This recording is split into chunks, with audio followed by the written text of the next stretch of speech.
Sa mga daraan dyan sa NLEX sabay magbaon na ng dagdag na pasensya lalo't inaasahan ang pagdagsa ng mga manonood at lalahok sa FIBA World Cup. Ang sitwasyon ngayon doon ihatid ni Ryan Lesiges live.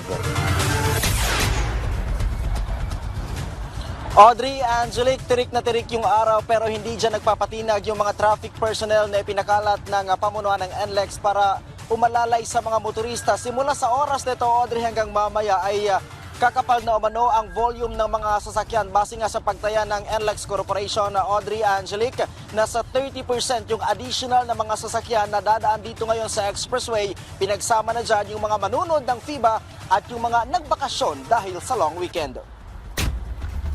Excited na ang pamilya ni Lawrence para sa opening ng FIBA World Cup 2023 sa bansa. Kaya naman maaga pa lang kanina, nasa NLEX Balintawak Toll Plaza na sila.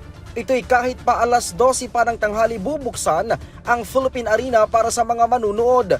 Kwento niya, alas 6 pa lang ng umaga nang umalis sila sa Mandaluyong para hindi na sumabay sa buhos ng mga sasakyan. Ine-expect na namin yun eh. Kaya ngayon po nandito kami for ready po sa installation ng RFID.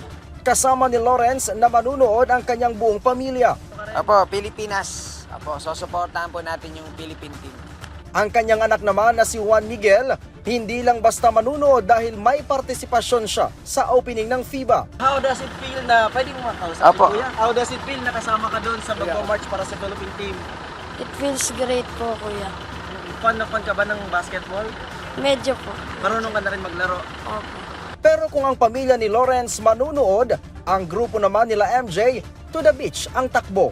Kasama ang kanilang mga alagang aso, iwawas-iwas muna daw nila ang mga stress sa buhay at sa trabaho sa Zambales. Pero ang kanilang excitement may halong kaba. Paano ba naman kasi? Pasado alas 8 na, nasa Balintawak Toll Plaza pa lang sila. Sabi kasi ng NLEX Corporation kahapon, asahan ang mabigat at usad pagong na biyahe ngayong araw sa expressway dahil sa FIBA World Cup. Actually, dapat nga mas maaga kaming aalis. Naisip namin magpakabit ng RFID muna. Pero sana hindi kami abutin ng traffic. Bago mag-alas 6 kanina, ganito ang sitwasyon sa NLEX, partikular na sa Balintawak Toll Plaza. Maluwag at halos wala pang pila ng mga sasakyan. Ang ilang traffic personnel at incident response teams ng NLEX maagang pumesto sa loob ng Ciudad de Victoria at sa ilang pang strategic area sa buong expressway. Pero bago makarating sa Marilao exit, nagsimula ng gumapang ang mga sasakyan. Pero hindi pa ito dahil sa bugso ng mga manunood ng FIBA, kundi dahil sa ginagawang konstruksyon bago makarating sa Marilao exit. Bumigay daw kasi ang metal beam ng Marilao Bridge kung kaya't nagsagawa agad sila ng emergency repair. Tama po kasi emergency nga po na merong bumigay na beam yung support. So for safety reason kailangan namin isara kaagad yung bridge para walang maaksidente na motorista.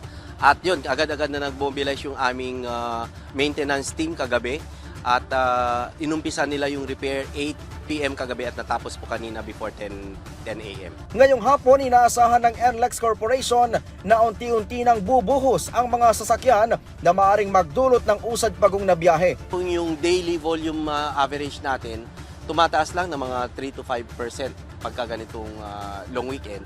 At yun naman effect nung mga manunood ng opening ng FIBA, nasa mga more than 10,000 vehicles lang naman yung inaasahan natin. So yun lang yung madadagdag.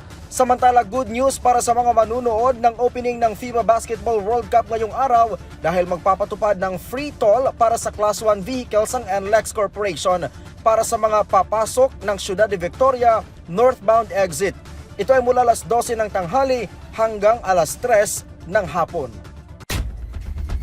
Angelic, sa mga oras na ito, tulad nga ng nasabi ko kanina na unti-unti na kumakapal yung volume ng mga sasakyan. Ipakita ko lang, no, Angelic, dito sa Balintawak Toll Plaza, batay sa monitoring ng NLEX Corporation, ay meron ng 50 meters na queuing ng mga sasakyan at inaasahan nila na magtutuloy-tuloy na yan hanggang mamaya. Now, para doon, Angelic, naman sa mga delegates, sa mga VIPs na manunood ng FIBA World Cup, may inilaan na 2 lane ang NLEX para hindi sila maantala. Habang Angelic, magkakaroon din ng toll-free doon sa Victoria Toll Plaza. Yan yung isa sa mga access point papunta na doon sa loob ng Philippine Arena. So ipapatupad yan, Angelique, ng NLEX Corporation. Nagsimula na kaninang alas 12 ng tanghali at magtatapos yan hanggang mamayang alas 3 ng hapon.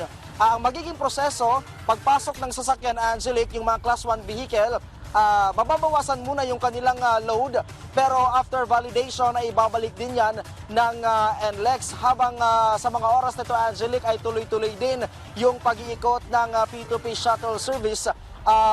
Point to point yan mula sa venue at papalabas ng venue. Pagpasok kasi ng alas 5:30 ng hapon, Angelique, ay isasara na yung ilang access points papasok ng Philippine Arena para sa pagbibigay daan naman sa pagsisimula na ng mga laro. Angelique. Okay, so ano nga bang oras talaga magbubukas ang yung opening ceremonies ng FIBA?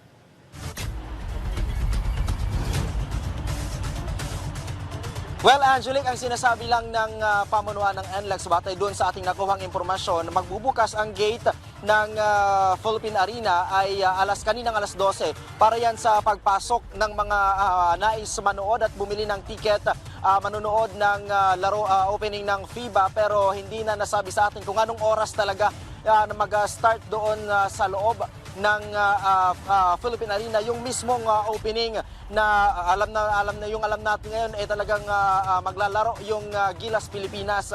At sa ngayon, ongoing pa yung pagdating ng mga manonood mula sa iba't ibang bahagi ng Metro Manila. Angelique. Okay, maraming salamat sa iyo, Ryan Lesigues.